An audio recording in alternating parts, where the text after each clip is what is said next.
Tervepä terve.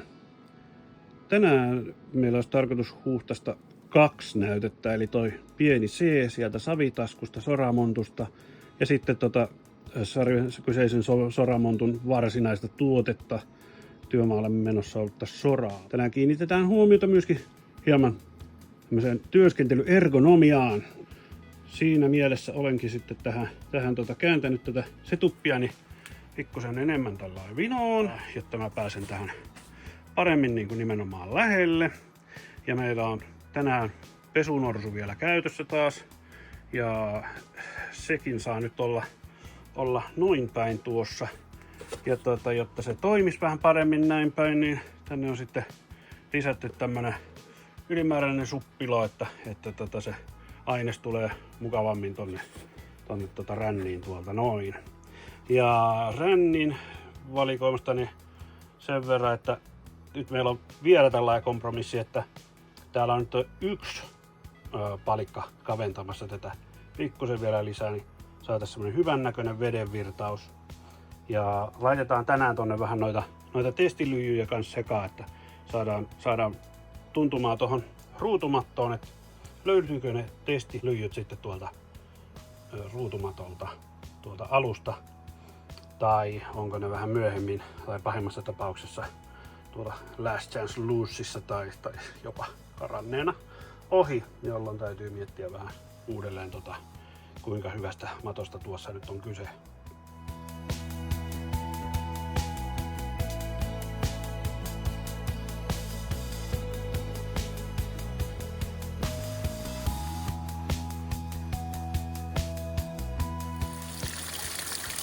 Ihan hyvältähän tämä näyttää. Virtaus on aika nätin oloinen tuossa noin. Aloitetaan tällä C-näytteellä sieltä savitaskusta. Mä sekoittelin sinne 6 niitä testilyijyjä. Katsotaan mitä tästä tulee.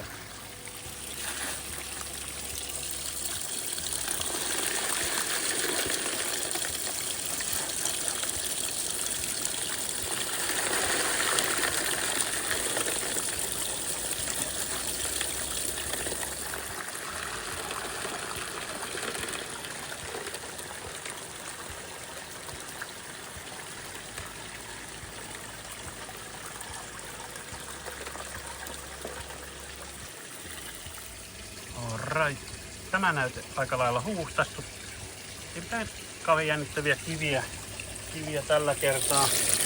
Pori joutui tyhjentää 1 kerran ainoastaan, joten näyte oli aika pienimuotoinen. Täällä virtaus yhä aika nätti. Toivon mukaan se kanssa toimii hyvin. Katsotaan kohta mitä täällä on. Noin.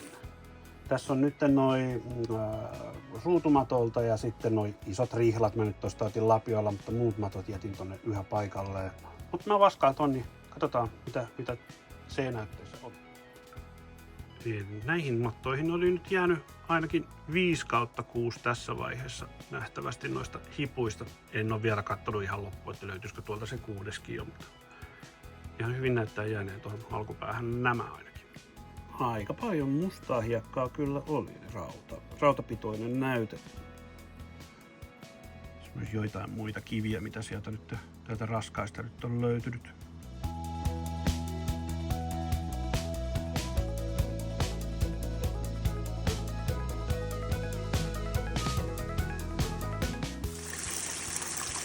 Joo, eipä siellä C-näytteessä kyllä kultaa ainakaan ollut. Granaattipölyä aika paljon, mutta ei muuta semmoista ihmeempää.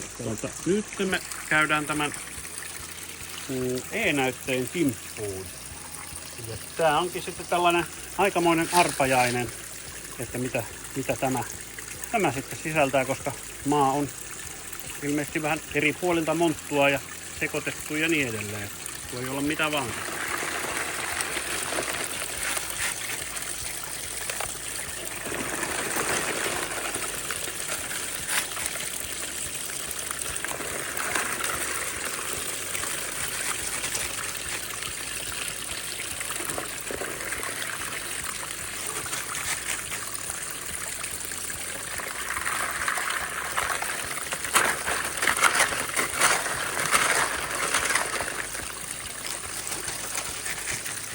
Noin.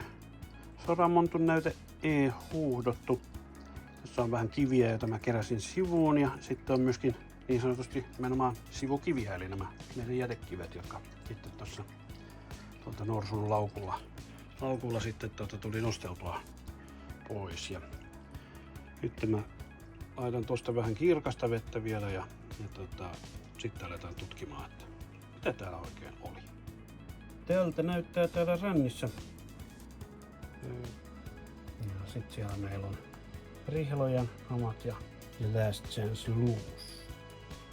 Joo, eipä tuolla Last Chance Loose maton osuudella ollut juuri yhtään mitään kiinnostavaa. Hyvä niin.